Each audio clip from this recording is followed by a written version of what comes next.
आज की इस वीडियो में हम बात करने वाले हैं प्रधानमंत्री आवास योजना के बारे में।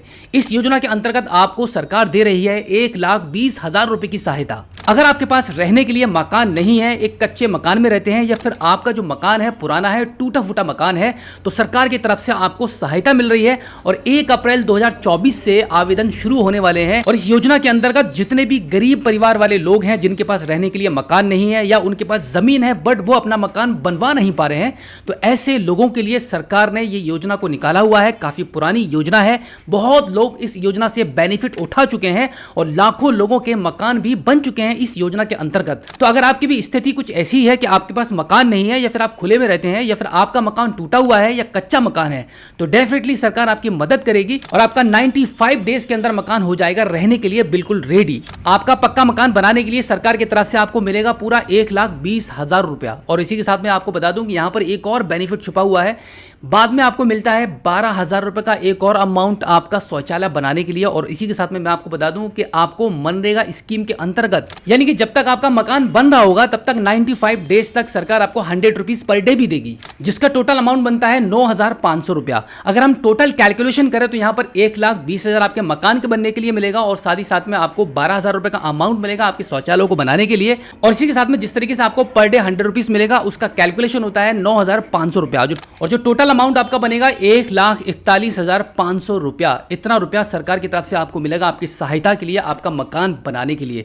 तो इसकी पूरी कंप्लीट इंफॉर्मेशन बताते हैं हम आपको, सिस्टम पर लेके चलते हैं जहां पर हम आपको बताएंगे कि कैसे आप आवेदन करेंगे, कौन कौन इस स्कीम को लेने के लिए एलिजिबल होगा और आपके पास क्या क्या डॉक्यूमेंट्स होने चाहिए जिससे कि आप प्रधानमंत्री आवास योजना का लाभ उठा पाए। तो चलिए देखते हैं सिस्टम पर, जानते हैं पूरी जानकारी। तो अभी हम आ चुके हैं गवर्नमेंट की ऑफिशियल वेबसाइट myscheme.gov.in पर। इसका लिंक मैंने डिस्क्रिप्शन में दे दिया है, उस पर क्लिक करके भी डायरेक्टली आप आ सकते हैं और इस स्कीम के बारे में जानकारी ले सकते हैं। तो सबसे पहले हम बात करेंगे कि लाभार्थियों में वो नागरिक शामिल हैं जिनके पास घर नहीं है और वो लोग जो कच्चे घरों में रहते हैं या ऐसे घरों में जो गंभीर रूप से क्षतिग्रस्त हो चुके हैं। ऐसे परिवार वाले लोगों के लिए सरकार ने इस पीएम आवास योजना को निकाला है। इसके अंतर्गत डायरेक्टली 1,20,000 रुपए की सहायता सरकार के द्वारा आपको मिल जाएगी। और जैसे कि अभी आपको जानकारी दी गई थी कि मनरेगा से लाभार्थियों को प्रतिदिन 90 रुपए 95 पैसे आपको दिए जाएंगे। और सिर्फ इतना ही नहीं, स्वच्छ भारत मिशन ग्रामीण के तहत मनरेगा या अन्य योजनाओं के सहयोग से शौचालय निर्माण के लिए भी 12,000 रुपए तक की सहायता प्रदान की जा सकती है।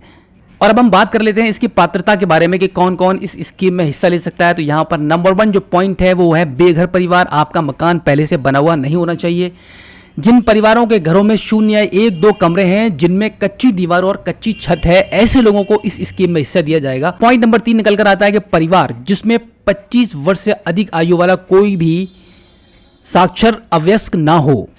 और दूसरी बात, परिवार में जिसमें 16 से लेके 59 साल की उम्र वाला कोई व्यक्ति पुरुष सदस्य ना हो। और जितने भी बिना सक्षम सदस्यों वाले और दिव्यांग सदस्य वाले परिवार हैं उन सभी को इस स्कीम में हिस्सा दिया जाएगा। अब यहां पर हम आवेदन की प्रक्रिया के बारे में जान लेते हैं। यहां पर दिया गया है कि आप ऑनलाइन और ऑफलाइन दोनों तरीके से आवेदन कर सकते हैं, लेकिन अभी मैं आपको बता दूं कि यहां पर ग्रामीण क्षेत्र से अगर आप बिलोंग करते हैं तो यहां पर सिर्फ आपको ऑफलाइन ही आवेदन कराना होगा, ऑनलाइन आपका नहीं होगा। इसके लिए आपको क्या करना पड़ेगा, आपको आपके ब्लॉक में संपर्क करना पड़ेगा। ब्लॉक में जाएंगे, वहां पर आपको आपके दस्तावेज देने हैं। कौन कौन से आपके डॉक्यूमेंट्स आपको देने होंगे, लेकर जाना होगा, वो मैं आपको अभी बता देता हूं। सबसे पहला होता है कि आपके पास आधार कार्ड होना चाहिए। आधार कार्ड पर उपयोग करने के लिए लाभार्थी की ओर से सहमति दस्तावेज, यानी कि आपके आधार कार्ड पर आपका सिग्नेचर हो और आपके आधार कार्ड में आपका मोबाइल नंबर भी लिंक होना चाहिए। और इसी के साथ में मनरेगा पंजीकृत लाभार्थी का जॉब कार्ड नंबर भी होना चाहिए। अगर आप मनरेगा के पंजीकृत लाभार्थी हैं तो आपका जॉब कार्ड का नंबर, यानी कि जॉब कार्ड वहां पर आपको ले जाना होगा।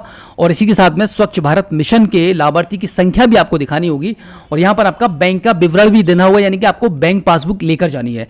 तो बस इतने ही जरूरी दस्तावेज हैं जो आपको आपके ब्लॉक में लेकर जाने हैं आपके पीएम आवास योजना में हिस्सा लेने के लिए। इस योजना में आवेदन करने के लिए जो जरूरी दस्तावेज हैं वो आपको बता दिए गए हैं। आपके सभी डॉक्यूमेंट्स ले जाकर आपको आपके ब्लॉक में जाना होगा, वहां संपर्क करेंगे और बताएंगे आपको प्रधानमंत्री आवास योजना की स्कीम में हिस्सा लेना है, आपको अपना घर बनवाना है। तो वहां पर ब्लॉक के जरिए क्या होगा, तो ब्लॉक में जो अधिकारी बैठे हुए होते हैं वो आपका अपने सिस्टम से अपनी आईडी से आपका आवेदन करेंगे और आवेदन होने के बाद आपका जो आवेदन होगा, आपके जो दस्तावेज हैं उसकी जांच पड़ताल की जाएगी, उसका वेरिफिकेशन होगा। वेरिफिकेशन कंप्लीट होने के बाद अगर आपका लिस्ट में नाम आ जाता है तो डेफिनेटली आपको सरकार की तरफ से आपका मकान बनाने के लिए 1,20,000 रुपए की सहायता मिलेगी। यानी कि टोटल अमाउंट जो मैंने आपको बताया था वो लगभग 1,41,500 रुपए का अमाउंट आपको दे दिया जाएगा। तो उम्मीद करता हूं कि आज की इस वीडियो में जो जानकारी मैंने आपको दी है, आई होप आपको काफी अच्छी लगी होगी। अगर आप पहली बार हमारे स्मार्ट शॉप यूट्यूब चैनल पर आए हैं और अभी तक आपने हमें सब्सक्राइब नहीं किया है तो प्लीज एक बार सब्सक्राइब जरूर कीजिए और बेल आइकन को प्रेस कीजिएगा। तो चलिए दोस्तों, मिलते हैं आपसे किसी और एक अगली वीडियो में एक नई जानकारी के साथ, एक नई अपडेट के साथ और एक नए जोश के साथ। तब तक के लिए जय हिंद।